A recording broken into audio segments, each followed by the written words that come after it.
Hoje vamos falar um pouquinho sobre a constituição do ser e o despertar da consciência. Nós precisamos entender como um pouquinho de psicologia, de como se forma, se dá essa constituição do nosso ser, psicologicamente falando, para a partir de então, desse entendimento, a gente começar a fazer o nosso caminhar em direção ao despertar da consciência. Primeiro vamos falar um pouquinho sobre a nossa personalidade.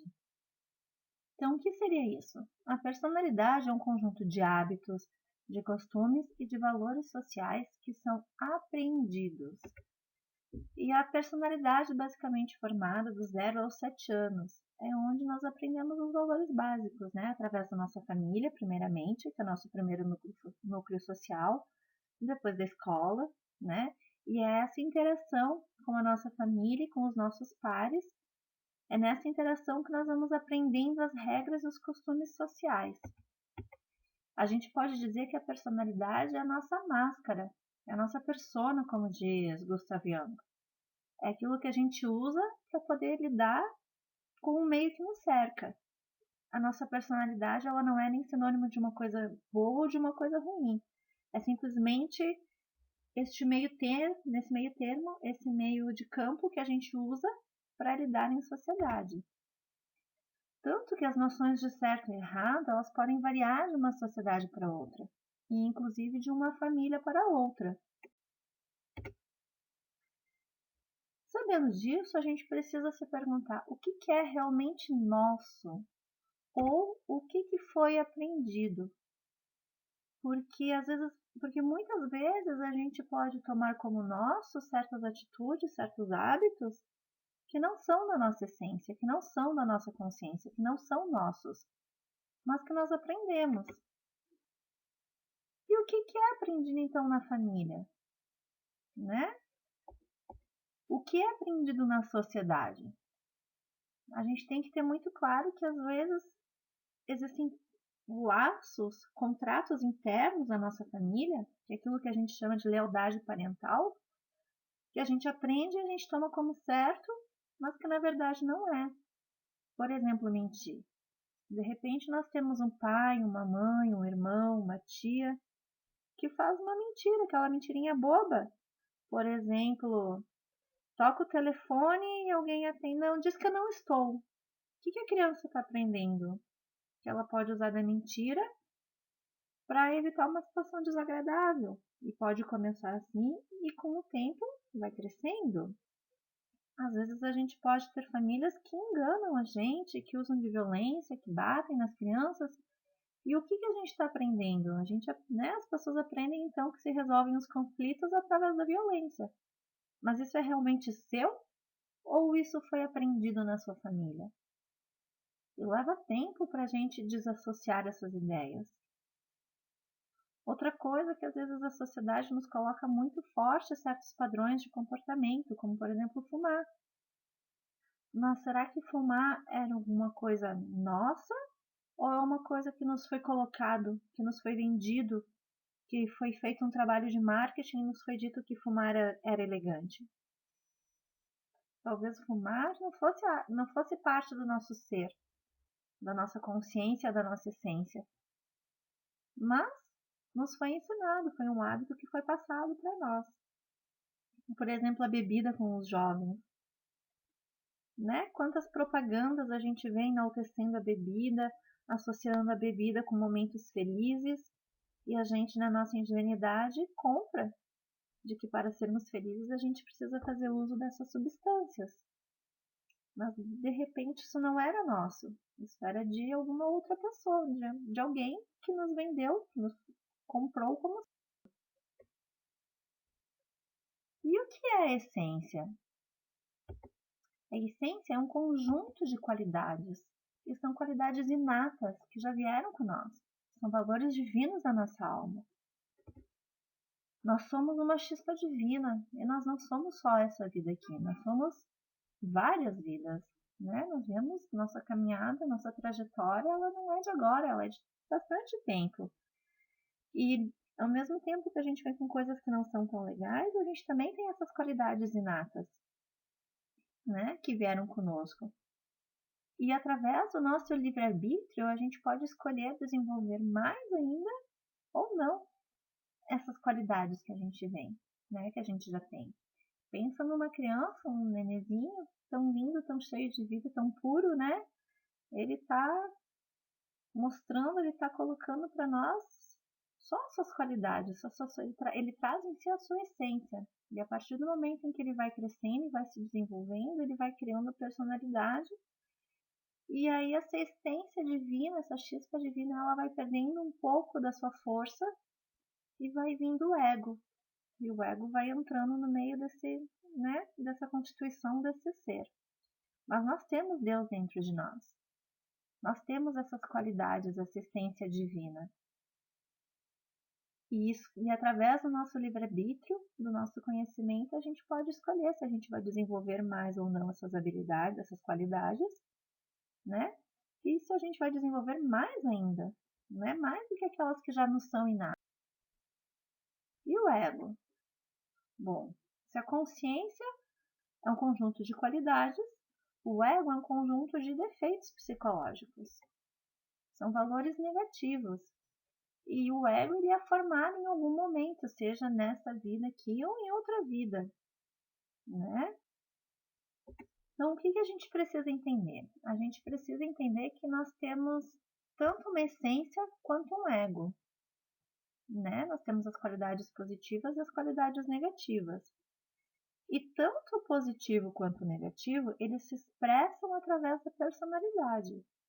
Então, a gente vem para esse mundo, né? Nós vemos neste mundo aqui, a gente vem com a nossa essência realçada, digamos assim, e nós vamos aprendendo hábitos, valores, comportamentos, primeiro com a família, depois com a escola, e é através da formação dessa personalidade que as nossas características se expressam, que as nossas qualidades positivas da essência ou as qualidades negativas do ego se manifestam. Então, à medida em que vamos aprendendo a conviver, aprendendo as regras sociais, é que nós vamos formando a nossa personalidade e vamos dar vazão ao que trazemos em nós, seja a essência ou seja o ego. O hábito ele está na superfície. Lembra quando a gente fala que a personalidade é um hábito? E esse hábito ele está na superfície, mas ele se conecta a algo muito mais profundo. Por exemplo, a mentira, né? Como a gente falou, diz que eu não tô, eu vou me atrasar só mais 5 minutinhos, e a gente sabe que a pessoa não vai se atrasar mais 5 minutinhos, que vai se atrasar uns 20. Mas essa mentira, essa mentirinha que tá ali, onde que ela se conecta? Ela se conecta lá naquele ego da desonestidade, da injustiça. Então, embora seja alguma coisa pequena na superfície, se conecta a algo mais profundo. Por exemplo, não receber um bom dia. Às vezes a pessoa está ocupada com certas coisas, não deu um bom dia. Tudo bem que dar bom dia é bom, é bacana, que bom quando a gente faz isso, mas pode acontecer de algum dia um colega de trabalho não me dar um bom dia. E o que isso gerou em mim? Gerou um ressentimento. Ele não prestou atenção em mim. É esse ego de se sentir rejeitado, de se sentir pequeno, inferior. Por que? Como assim ele não me deu bom dia? Mas às vezes a gente pergunta, se colocar no lugar do outro, né? Por que ele não me deu bom dia? Será que ele está bem? Não. Mas o nosso ego nos faz perguntar, ele está de mal comigo, ele brigou comigo. E a gente fica imaginando coisas na nossa cabeça, vai gerando esse sentimento de ressentimento. Outra coisa, um preconceito. Mas ele é de um time tal, ele é de outro time, mas ele gosta deste partido político, ele gosta daquele outro partido político. E é um preconceito, alguma coisa que está na base, mas que faz o quê? Que alimenta um ego de ódio, de arrogância. Pois se ele é do time de futebol A e eu sou do time de futebol B, eu já não vou gostar dele. Eu já vou estar nutrindo um sentimento de ódio ou de arrogância, porque eu sou melhor. Aquilo que eu acredito é melhor do que o outro. Então, embora esteja na superfície, este hábito, ele está alimentando mais profundos. O bom disso é que se a personalidade é um conjunto de hábitos, a gente tem conosco de que os hábitos eles podem ser modificados. A partir do momento em que eu percebo um hábito em mim e que eu tenho consciência deste hábito, eu posso modificar esse hábito. E se eu posso modificar esse hábito, isso quer dizer que a nossa personalidade também pode ser moldada de acordo com as nossas escolhas, de novo com o nosso livre-arbítrio. E através disso a gente pode deixar que tanto o ego ou como a essência se manifestem mais plenamente, vai depender de nós. Mas para chegar nessa consciência eu preciso o quê? Eu preciso de um exercício contínuo de autoobservação das minhas atitudes, dos meus comportamentos, dos meus hábitos.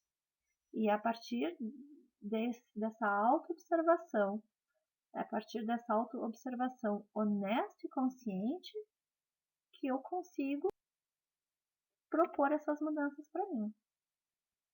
Infelizmente, no mundo, nós estamos fascinados, nós somos fascinados pelas coisas ao nosso redor. Pela aparência, pelo status, pelo ter.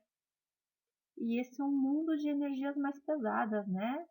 E a gente acaba tendo em nós aflorado, então, esses sentimentos do ego realmente. E a gente precisa ir se lapidando. E para isso a gente vai despertando a nossa consciência através dessa autoobservação constante. E quando a gente percebe certos comportamentos em nós que não são legais, a gente vai se libertando. Cada ego que a gente carrega conosco, ele aprisiona, ele engarrafa uma porção de essência. Uma porção de essência que não consegue se expressar livremente. E cada ego que a gente quebra vai libertar um pouco dessa essência. Então, por exemplo, o orgulho, ele engarrafa a humildade. Né? Uma pessoa que é muito orgulhosa de si, ela tem a humildade nela. Mas essa humildade não consegue se expressar porque está envolta nesse orgulho. Mas eu vou me dando por conta desse orgulho, vou tirando ele daqui um pouquinho de lá, eu vou libertando a minha humildade. A inveja engarrafa a felicidade pelo bem alheio. E o que a gente precisa pensar? Como diz, né, as leis herméticas, nós somos polos, né? Nós não, mas as coisas são os polos. Então, assim, o orgulho é um polo, é um extremo da humildade. Então, se eu tenho orgulho dentro de mim, eu também carrego a humildade. O que eu preciso é ir trabalhar, tirar de um polo até chegar, né? Trabalhar um polo e o outro até chegar na neutralidade. Porque uma pessoa que também talvez seja, né, muito humilde, digamos assim, talvez ela não se dê por conta do valor que ela tem. Eu sou sempre tão humilde, tão humilde, tão humilde, que eu sempre me coloco numa questão de inferioridade. Eu também não deixo o meu eu, a minha consciência se expressar, né? Nem tanto um lado, nem tanto o outro. E esse despertar, ele é gradual, ele não vai acontecer de uma hora para outra. Ele é gradual. Através do nosso exercício de autoobservação, nós vamos identificando coisas, comportamentos, hábitos que não são legais, que não condizem com a nossa essência. E quem desperta a consciência pode aos poucos ir recordando as suas inúmeras encarnações. Quem diz isso é Samael Aun Weor, mestre da Gnosis, né?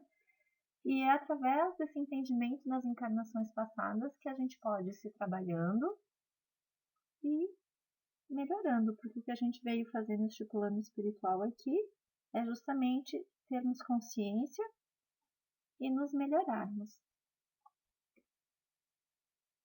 Meu nome é Poliana Martinazzo, sou professora de inglês, astróloga, psicoterapeuta reencarnacionista e essa apresentação foi feita com base nos princípios gnósticos.